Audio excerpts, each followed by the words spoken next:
happening now, December, National Safe Toys and Gift Month.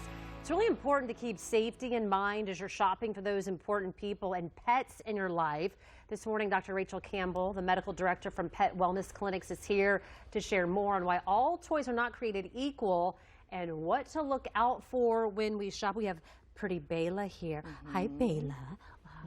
Who's a good girl. Okay, so there's a lot of toys to choose from. I was talking to you in the break. We almost had a dog die because of a squeaker. Oh, hi. Yeah, you need some more attention? Yeah, it's definitely a big one that yeah, is that what you see that? We still see that, yeah. So the thing about some of the toys that we see, that it depends on your dog, but if they're going to be really aggressive with the toy and shred it, there are definitely pieces a lot of times on the inside that can cause blockages, and sometimes those actually can lead to, you know, surgeries and things to actually get them out. What are some of the other things that we need to be talking about and some of the important? I love it. She just gave me her paw. And as the owner, you probably know what. Does she want a treat or something? Or oh yeah. Probably. She's like, if I shake, will you give me something? But what are some of the other things that we can do?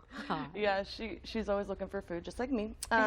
So yeah, I think the biggest things definitely around the holiday season that we run into, a lot of the holiday decorated type of toys. Just got to be careful with anything that has extra ribbon or string. Those types of things are kind of all be things that can be ingested and cause problems.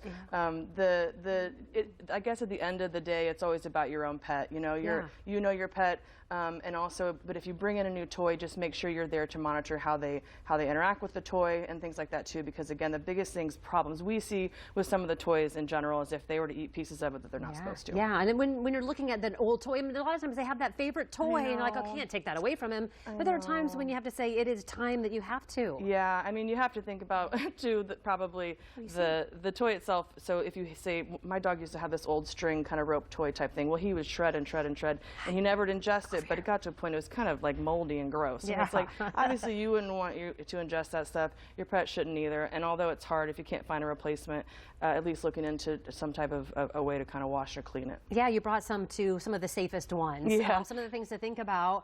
What are they? And yeah, so that's what I mean. So a lot of these, again, any toy, you have to be very careful because depending on your pet, any toy can become an issue. But just making sure that if there are any, so a lot of the, string type of things you can dangle with for cats, as long as those aren't things that they're going to try to rip off and ingest.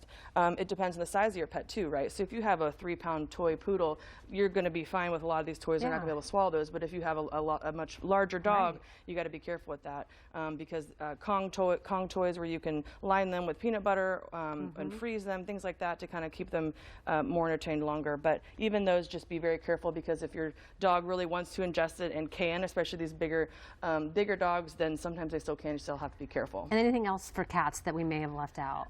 Cats, like I said, the biggest thing that we run into are going to be kind of string type things. They do love these scratching posts. Some of them will have like catnip or things in there to encourage them. Anything that kind of helps them kind of interact and move, because cats are not very active in general. But again, it depends on your pet and what they like. So sometimes you kind of have to try a few things out. I think she likes to be scratched. She likes it right under the chin. Yes, she does.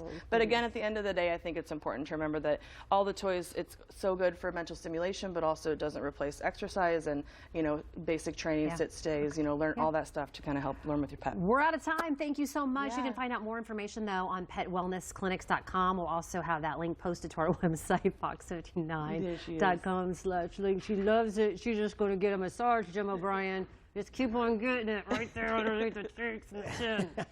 That's the spot. That's where they like it. All right, Ange. Oh, big yawn. All right.